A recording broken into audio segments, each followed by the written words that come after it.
Today we're off to Highland Fires to answer 3 questions. Number 1, wood versus gas versus electric. What are the pros and cons of each given that we are off-grid? Number 2, is there any difference between cheaper and more expensive fires? Is it worth spending more money or you may as well just go with the cheap ones? And number 3 is when is the best time to actually purchase the fireplaces? A lot of people do it in winter when it's already too late and too cold and when we should be thinking about these things. So jump in, let's go.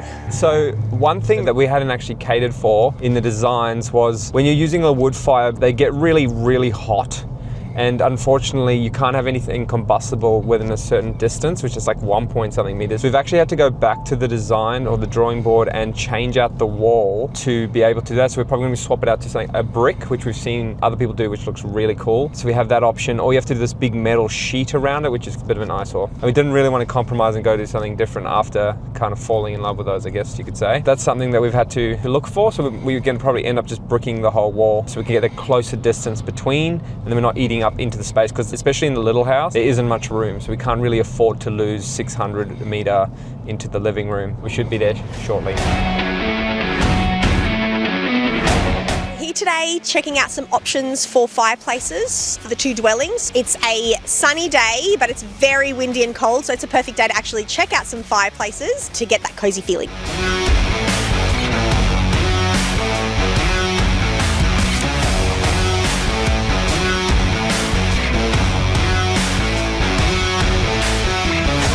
Okay, we're here at Highland Fires in Bowral, and I'm here with the lovely Fiona, and she's going to talk about why would someone choose wood over gas over electric. I mean, look, it's the question that we often get, people coming into the showroom, why would I choose one over the other? So really, there's a few different reasons. If you want heat, and lots of heat, wood's going to be your choice.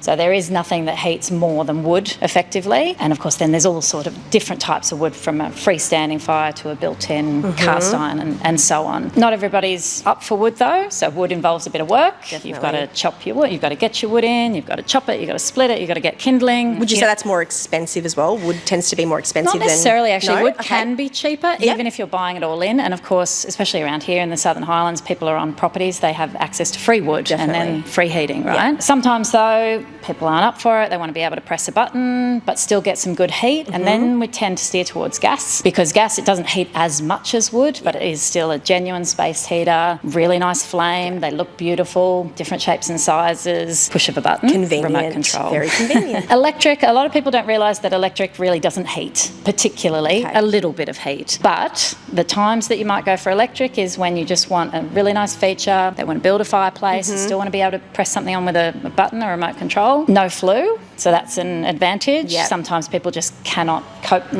need a flue with gas and wood fires, you don't need it with electric. Sometimes for design reasons as well, because with an electric fire you can do anything you like. Whatever cladding, timber, combustibles, you've got complete free range. So they're the main factors, I'd say.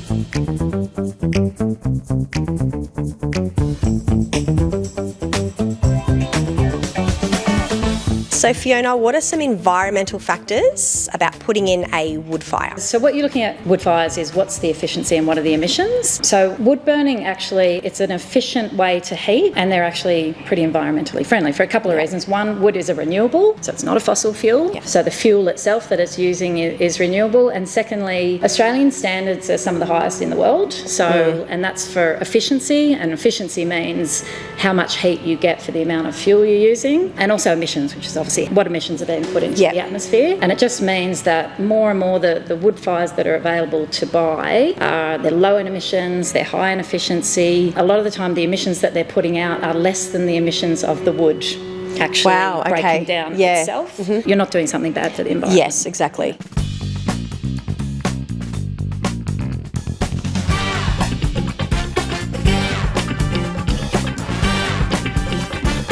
Okay, Fiona, can you tell us what are the differences between a cheaper fireplace and then as you go up to a more expensive fireplace? There is a really big range, from cheaper to high, which is good because people really can find a fire within their budget. Certain factors. So at a cheaper end, you might be getting things like thinner steel, cheaper fans, those sorts of things. It's not to say that they don't work, but you might have some cheaper materials. As you sort of go up in budget, you might get materials like cast cast iron Yep. can be more expensive. Enamelled cast iron can be more expensive. Really heavy duty fires start to get more expensive, and of course they're going to last longer as Yep. well. Other times it's just features which you may or may not want. So sometimes, for Yep. example, there's inbuilt fires with just regular swing doors, your normal sort of fire, and then there's ones with lift doors, with all sorts of, some of them have different door systems where you can turn the door around and it goes Yep. from an open to a Yep. closed. I think the good thing is that really anyone on almost any budget can get a fire that can work for them. Yep. But when you start to get into really particular designs, you're going to spend more money. Yep. But actually you've also got a really amazing choice because there's so many beautiful Options. fires out there and options and Yep. designs that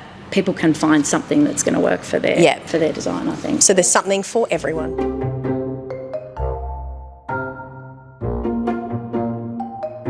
Okay, so Fiona, why does it matter if the materials in a fire are thinner or thicker than others? Look, there's different things. So sometimes you've got thicker steel, sometimes you've got thinner steel, but really heavy duty bricks in there. Right, so it's okay. a bit, you've got to get into it a little bit. Yeah. There's a combination of factors. Some things are just pure cast iron and then you can get really high quality Yeah. cast iron. But ultimately it's about how long something's going to last, how well it's going to last, that things aren't going to buckle and break and all that sort of thing. Yeah, the kind of warranty period that you Yeah. get. I mean, the other thing I would say though about a fire, let's say a wood fire in this case, the great thing is that things are replaceable. So things will break down. Everything breaks down eventually. Exactly. Your main fire though, if that lasts a long time, then you're going to have something that's, that is going to last you a long time, Yeah. even if you've got to, do some maintenance over time. Exactly. kind of thing. And would the warranties be different to sort of a cheaper option? Often they've got at least a 10-year warranty. Well, it can vary, 5, Yeah. 10, up to 15 sometimes. Warranty on the firebox itself. It doesn't necessarily change. Sometimes Okay. the cheaper fires have got a 10-year warranty as well. Okay. It's just that you may change some of the parts a bit more frequently. Yeah, that's good. That's Yeah. interesting to know. Fiona, when is the best time to buy a fireplace? The best time, if you need a fire because it's cold and winter's coming, Yes. is to buy in autumn, Yeah. really. Okay. Or certainly from the beginning of the year, Yeah. because you've got time to pick your fire, Yep. you've got time to book in the installation, and you're going to have a beautiful fire, and especially here in the Southern Highlands, it's going to be all ready Yep. for when the weather starts exactly. turning. Yep. Having said that, I would also say any time is a good time, especially if it's a bigger project. So Yep. when you start to talk about, I want to build an enclosure or design something, That takes time. That takes time. Yep. Exactly. So don't leave it till June. Yep. Like either get it started at the beginning of the year, do it at a time like, now after winter. Yep. Because, if you can get it done in the lead up to Christmas, you may not want that fire, in summer, but you're going to be ready for Exactly. it next year. Yep. And again, I don't know how far your audience goes, but in the Southern Highlands, it can be freezing on a February day. So Very cold. any time is good time. Any time is good time.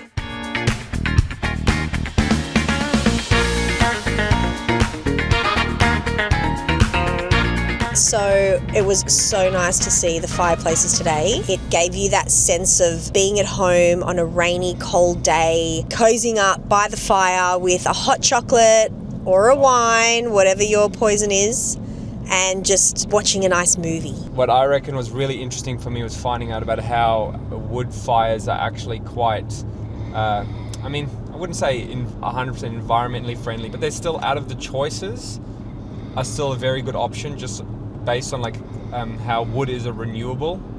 Obviously trees grow and capture carbon out of the sky, so you're just kind of releasing it again, which was interesting as opposed to gas. And then obviously electricity in Australia, a lot of people, they use coal, which is, a fossil fuel. Yeah. Wood's the best for heating, we found out today. So if you want to heat up your place, go the wood. Yeah, and it's the most energy efficient. So yeah, because we obviously love the wood. And then just learning about the different types of stuff was really cool, talking to Fiona about that. But it was a very, very worthwhile trip. I wasn't expecting that much out of it, but there was a lot to learn, and it's an amazing showroom in the end of the day. Yeah. Really knowledgeable, and you can tell she was passionate about what she does, and she's got a really cool showroom. Yeah, and that was really nice to see the fireplaces in real life and to get an idea of what we're going to be ordering. Yeah, now we've got a Snorlax in the background. Yeah, it's our little boy. He's sleeping in the back. Big Fell asleep. day. Big day.